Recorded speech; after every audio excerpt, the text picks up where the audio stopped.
and I'd like to welcome everyone to the Australia-Israel Scholar Seminars series. And first, I would like to start with an acknowledgement of country, which is what we do in Australia to acknowledge the traditional owners of the lands on which I'm joining you today from the University of Queensland. And it's the traditional country of the Yagara and Turrbal people. And I pay my respects to their elders past, present, and emerging. So I'm very excited today to have Jonathan Ben-Dov joining us from the Department of Biblical Studies at the Tel Aviv University. Professor Ben-Dov is a professor at the Department of Biblical Studies and teaches the Hebrew Bible literature of the Second Temple era and ancient Near Eastern literature. And Jonathan's joining us today from Zurich, I believe. So I'm going to hand over to Jonathan, and everyone, there'll be an opportunity to ask questions at the end. So thank you, Jonathan. Please take it away. Okay, thank you, Joe. It's a pleasure to be with you, to be in Australia in the spirit. That's nice. I will start my presentation and we'll share it, and we will speak. I will give a very short talk. Where is it? Where is it? Yes, here it is. Share. Good. And I will just start it this way. This will be a very short talk about the Dead Sea Scrolls, what they are and why they are important. These are the things I study. I am on research leave, so I did a lot of research this year about the Dead Sea Scrolls, but this time I will just give some kind of a very general view of the find and what it is. It's exciting. You can see some of them when you visit Israel, in the Israel Museum and in other places. And it's a very exciting moment in Jewish history, also, I think, in world history. And I will try to convey some of that in the next 14.5 minutes or something like that. And thank you, Joe, for the opportunity. And thank you also for running this project, for presenting Israeli academia in the far end of the world. So this is the Dead Sea. Can you see it? I think you can. And this is the Dead Sea. And we are talking about the point at the north shore of the Dead Sea. The point is called Qumran. The name is just a more modern Arabic name, so the name is not ancient. It probably had an ancient name. We're not sure what it is. We have some ideas, but not entirely sure about it. The place is not too far from Jerusalem. It's about, if you have a donkey, it could be 3, 4, 5 hours on a donkey. It could be a day's walk. And there's a nice way walking from Qumran to Jerusalem. It's the area of Jericho that you see right around it. The point is that around Qumran, there are the slopes, very steep slopes that fall towards the Dead Sea. You can see them here. Yes, you can see them here in the slide. And if you look at this map, so here is this place called Qumran, the archaeological site. And here are the very steep slopes. And along these very steep slopes, there are quite a few caves. Actually, there are tens, maybe hundreds of caves.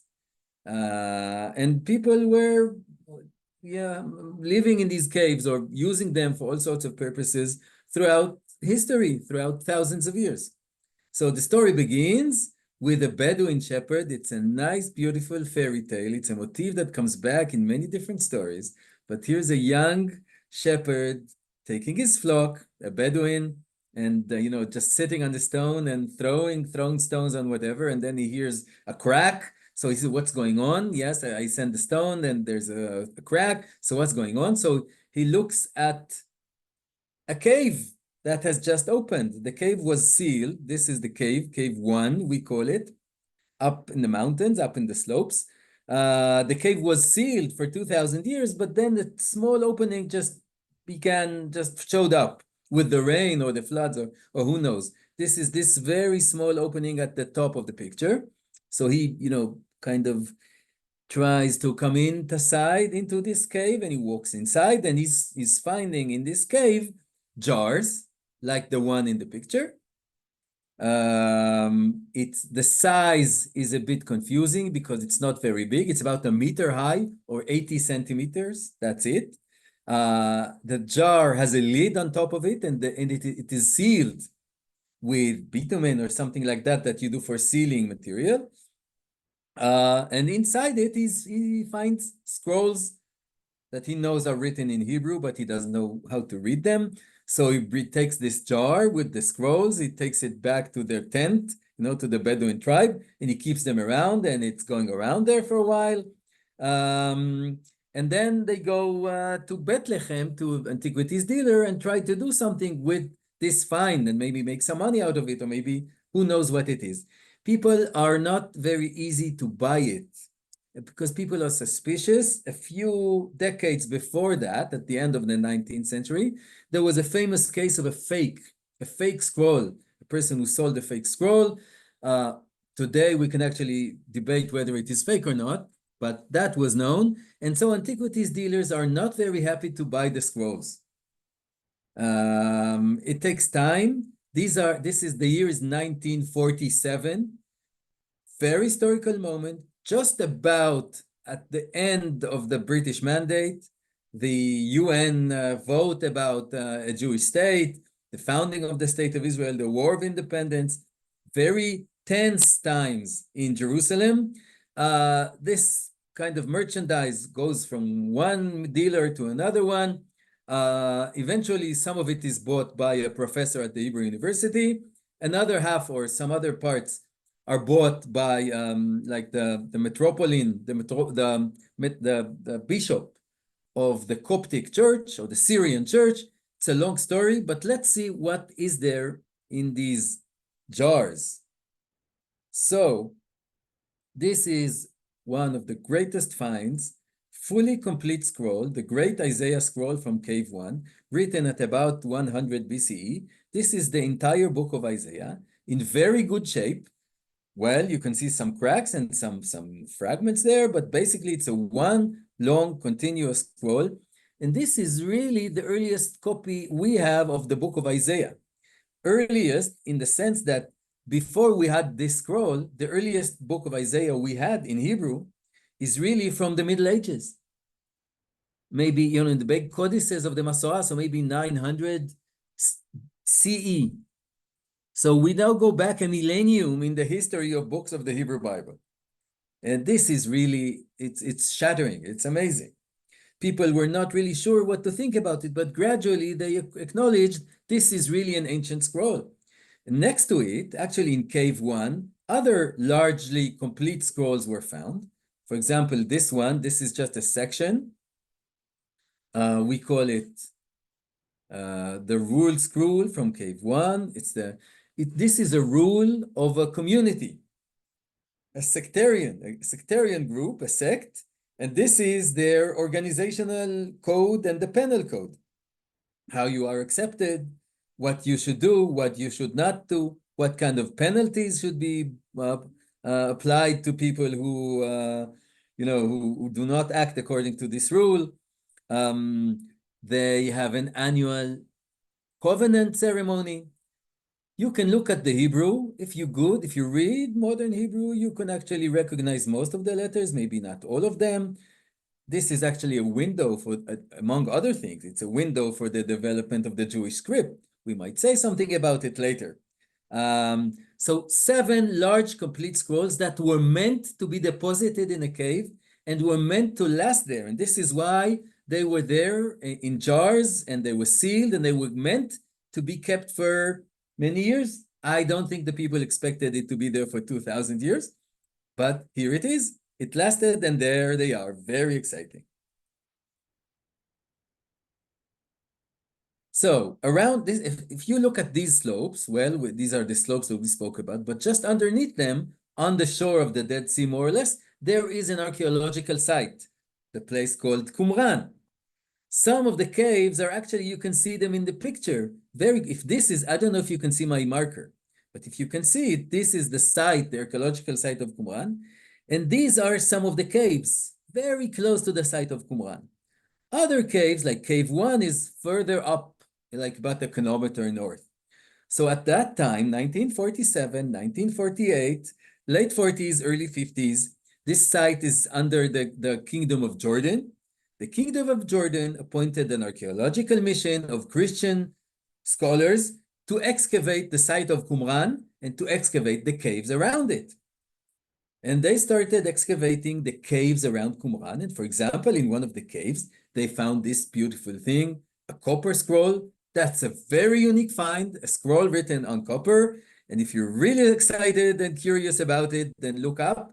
This is really a treasure map. It tells about all of the treasures of Jerusalem, where they are hidden in all sorts of places in some kind of mystery language. So if you want treasure hunting, go ahead. Many people did try. So far, no success, but who knows? But the things that came up from the other caves, not the cave 1, but the other 10 caves, look at them. They are very fragmentary. They were collected and they were brought to East Jerusalem and laid on these kind of long tables, and where the scholars, the early scholars of the scrolls, are really playing jigsaw puzzling, taking the hundreds of thousands of fragments, some of them tiny, tiny, tiny, and placing, sorting them out for tables and putting them together. We now speak about 900 scrolls, more or less, but about, tens of thousands of fragments. So many of them are very broken.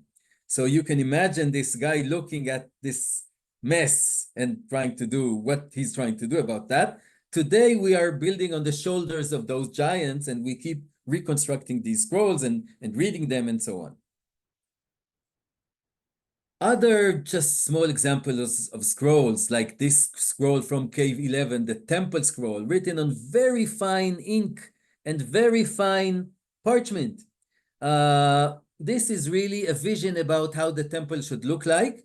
And in addition, it is halakha, so Jewish religious law about the festivals and the temple and the sacrifices in the temple.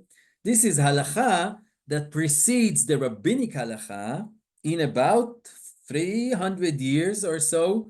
We should understand that the traditional Judaism we know about is rabbinic, so it is from the time, the first centuries CE.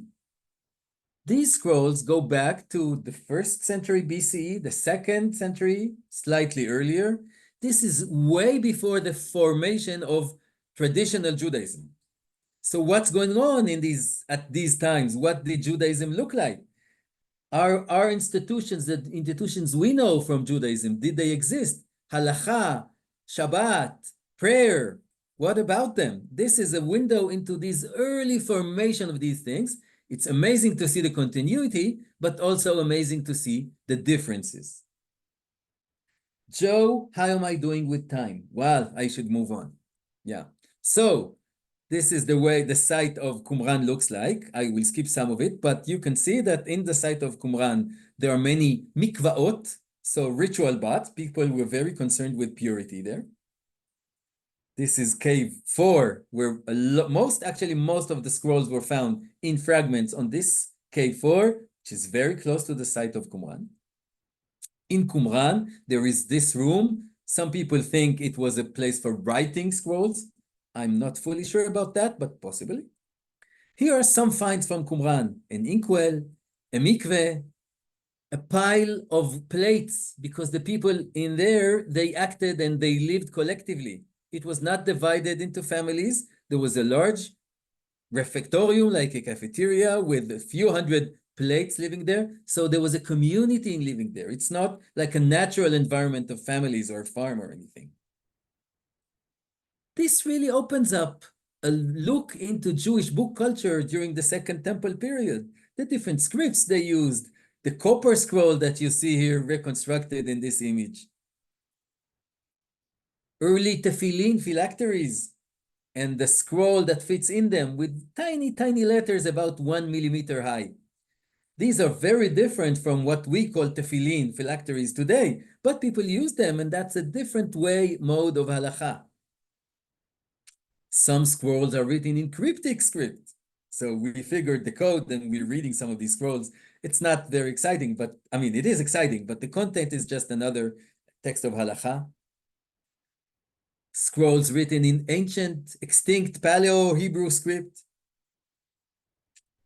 scrolls of the Greek Bible. This is really a view into the early history of the Tanakh, of the Bible, because what we know of the Tanakh is really formulated a bit later, but it took place, it took shape really in the Second Temple period. So here the scrolls are very good and interesting look at it. They reveal much consistency in the transmissions of the Tanakh, but they also reveal remarkable fluidity in the text of the Tanakh in earlier times. So not all the scrolls reflect what we now call the Jewish Masoretic traditional Bible. Some lost books that were known from later but were not known in the original. They were known in translations into Greek and into Ethiopic, but now the original was found. The Book of Enoch, an apocalyptic book written by Jews in the Second Temple period and not accepted in the canon, rejected by Judaism. And here it pops up from the scrolls. I guess with that community, it was more popular than we know today. In that site of Qumran, you find biblical scrolls, scrolls that belong to a sect, and all the rest that are very interesting. I'm just showing some examples because I really need to finish up. So this is a beautiful, wonderful, large scroll of the book of Psalms. The most popular books in Qumran of the Bible are Psalms, Isaiah, and Deuteronomy. So you've got many copies of these books in various shapes and so on. In Qumran, you find the earliest biblical commentaries. So this discipline of Bible commentary is shaping up. How did it shape up? In what form? Why did it shape up? Here is a Roman historian telling us about a group he calls the Essenes, with all sorts of various, well, imaginary ideas about these Essenes. The Qumran group, I'm not sure it is the Essenes, but it definitely is a sect that is somehow related to the Essenes. And so this is really another important historical window. Here are quotations from what the community life were and what the rules are and what they accepted and what they required from the members. This group broke away from the temple, like Jews do often. They say, well, the temple is just not strict enough in terms of halakha. We need to break away from the temple. So for them, the temple was profane. They left the temple and they started their own religious life outside it. It is important because the real temple was about a century later destroyed. So what this group did was really, they were ahead of their times because they constructed for themselves a kind of Judaism that could exist without a temple. And some of the solutions that they found were later used by mainstream Judaism after the destruction of the temple. One last question to discuss. Is there Christianity in the scrolls? So the answer is no. That means no but. So the scrolls were written before the Christian movement, before Jesus, certainly before Paul. Yeah, maybe a few last scrolls were contemporary with them. So the scrolls do not attest to early Christianity, nor do they attest to John the Baptist. However, the scrolls offer a window into Jewish thought and practice during the Second Temple times, and they help understand the historical context of early Christianity. So if you want to understand the epistles of Paul maybe read some of the scrolls, but he was absolutely familiar with the spiritual world that is exposed in some of these scrolls. So if you want to understand early Christianity, you should really read the scrolls. That will really lead you into the context where Christianity began. Yes, last things were interesting for Jews around 100 BCE. They were very interested in sending away the demons and expelling the demons. Here are prayers for sending away demons. And surprise, surprise, astrology. Jews were very interested in astrology at the time. And this is the earliest existing horoscope well, not exactly horoscope, but astrological scroll written in Aramaic. And that, I think, is, yes, well, today we continue studying the scrolls with other technologies and imaging and DNA analysis, and new fragments and insights are still being discovered and debated, which is what I do today. this is it. Thank you so much, Jonathan. Big clap from the virtual clap from the audience. That was really fascinating. I'm going to invite our audience today to ask questions. There's a few people really keen already. And you can either write in the chat box or unmute, and I'll invite you to ask Jonathan a question. So I think Yona Gilead has already unmuted. Did you want to ask a question, Yona? Yes, thank you very much. It was really interesting. Can I ask you about DNA? Because I know now it's the leading way of, or one of the leading ways of researching the scrolls.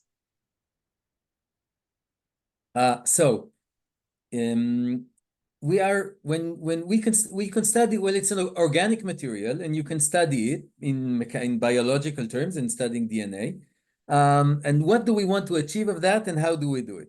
First of all, the material itself is very precious, and when you take a piece of the scroll, you cannot get it back. So the people who do DNA, they need to seek, like, distant corners of scrolls that you can take away a square centimeter, or maybe even scratch just a tiny bit of skin and study the DNA. What we want to do with the DNA, for example, is to ask, for example, whether all the scrolls were written in Qumran or whether they came from outside it. Because people in earlier decades, they used to think that the community lived in Qumran and that's it. What we think today, and we have more evidence to that, is that there were many such groups all around the country. Qumran was maybe their center, maybe their yeshiva or anything, but it was not the only place. And there might have been groups like that in Jerusalem or elsewhere. So when you study the DNA of the scrolls, you could check, for example, which herds of goats were used to produce the scrolls. And you can say, was it from the same herd of goats? Or was it from like various different herds of goats? You can also check in terms of chemistry, chemical analysis, and XRF. Then you can study, for example, the chemicals that were used to produce the skin. So you can check what kind of water were used to produce the skin. Was the skin produced on the shores of the Dead Sea? Or was it produced in Jerusalem or elsewhere? So these are the kind of things we ask when we use the sciences, when we try to check that. Well, the DNA tests have shown that most of the skin that was used was goat skin, but a few exceptional scrolls were written on cow hides. These are very difficult to produce, and it took a while. Actually, in terms of technology, we are in the early centuries of producing parchment. Actually, most of the scrolls are not parchment. We call them skin because technically they're not parchment. That kind of technology developed in time. So we can study some of that too. For example, scrolls used with much, that the skin was prepared with much tannin, they are more bright, while scrolls that we used with less tannin, they darkened with time, and we can't read them anymore. We need to look for infrared images and so on. So that's a nutshell about what we do when we use the sciences for the scrolls. Thank you. Thank you. Was there someone else with a question? Yeah, I have a different question. Yes, Hello. thank you. Thank you, Jonathan, for this great, interesting speech. I want to go back to the fairy tale of the shepherd boy who found the scrolls. The picture shows the cave is at the top of a rock. So how did he throw something from above the cave? And how did he get into the cave? And how did he actually get into the cave if it was right in the middle of the rock? Mm-hmm. Is there anything known about this? So, before I answer, I'd like to say it's a story. Don't question a good story. In Chazal, they say, Ein meshivin haladrash. Yes, there's a midrash, don't ask questions about that. But if you want like a more specific answer, I would say the scroll it's really on the slope, a very steep slope. But when you walk in the desert with your flock and you're trying to find grass to eat, then you can take your flock and go anywhere, even in the very steep slopes. And goats are very trained. I mean, goats can do it. Maybe sheep not, but goats absolutely could. The scroll was sealed for 2,000 years, but at the top of it, a small opening started, and this is where he threw his stone and so on. The other openings you saw in the picture are really later. This is what the Bedouins did when they actually knew this was the cave, and they kind of cleared away the opening. At the beginning, there was just a little opening at the top, and he kind of needed to fit himself into it. He was a young boy by then. The man was interviewed. There's actually, I don't think on YouTube, but there are interviews with this Bedouin boy. I assume that this Bedouin boy, later on in his life, let's say it this way, he kind of developed his story with the years. But there's a lot of research about it, and there is some literature. If you want, I can send you some references. Thank you. That's really fascinating. We have a question in the chat that I'll just read out from Chaya. Do we think there were Essen-like sects outside of Israel? Were they following a foreign movement? And do we have documents from foreign groups parallel to the rules and the temple documents? And what do we learn from those? Okay, that's a very interesting question. First of all, we do think there are groups like that elsewhere in Israel. There is a contemporary Jewish writer, philosopher, writing in Alexandria. There was a flourishing Jewish community in Egypt at the time. And the famous author, Philo of Alexandria, was a Jewish philosopher and Talmid Chacham. He wrote many writings presenting Judaism in philosophical Greek to his peers. He writes about a group living in the south of Egypt that he calls the Therapoitai, so people indulging in therapy, but I would say therapy like we find today with people indulging in spiritual therapy, things like that. He describes the Therapoitai as leading a contemplative life in a way similar to the kind of group we read in Qumran, with their own regulations and so on. It's in Greek, but it is translated, and you can look it up under the writings of Philo and the Therapoitai. Scholars are saying there is some similarity between this group and other contemporary Greek mystery cults or religious associations. In the Hellenistic world, there were religious associations with their own regulations and their own rules and their own establishments and funding and rituals and so on. And there is some research examining Qumran in the light of these Hellenistic associations, and there are some interesting similarities, but of course, things are not really the same. Very interesting. Do we have time for one final question, if anyone has one? Yes, Yona. Yeah, please go ahead. Yeah, can I ask you about your area of speciality? It's such a wide field, so I'm interested in what you're doing currently. So, I have several things that I do around the Dead Sea Scrolls in the area. One of my specialties is studying the way they count time and the calendrical texts in Qumran and astronomy and astrology, like you saw. I am writing about the history of the Bible text and the differences and the continuity and so on, what we spoke about. At the moment, I am putting together an edition and commentary of one book from Qumran, found in 8 copies. It's a book about wisdom. It's a wisdom book, like the book of Kohelet from the Bible, or Proverbs, or Ben Sirah. It's like 8 copies, about 450 fragments altogether. So a lot of jigsaw puzzling work, and then also a lot of work of actually commentating on it, explaining it, interpreting it. It's a very difficult and fascinating text. It combines practical wisdom advice with apocalyptic thought and messianic wishes and so on. So that's what I hope to finish these few coming days in this research leave. Thank you. Sounds fascinating. Thank you so much. I'll just, if there's any final question, I will open up to the floor. Such a fascinating piece of history. And I just overwhelmed by the endless amount that can be studied on the Dead Sea, like from the Dead Sea Scrolls, all of the scholarly pursuits and interest that can be investigated. So I think we're going to wrap it up there. Thank you so much, Jonathan, and thank you everyone for joining us today. It's been really fascinating. I put in the chat. Oh, there was one last question about the language differences in the document. Yeah, So it seems like that. I'll just quickly ask if there's you mentioned a number of languages.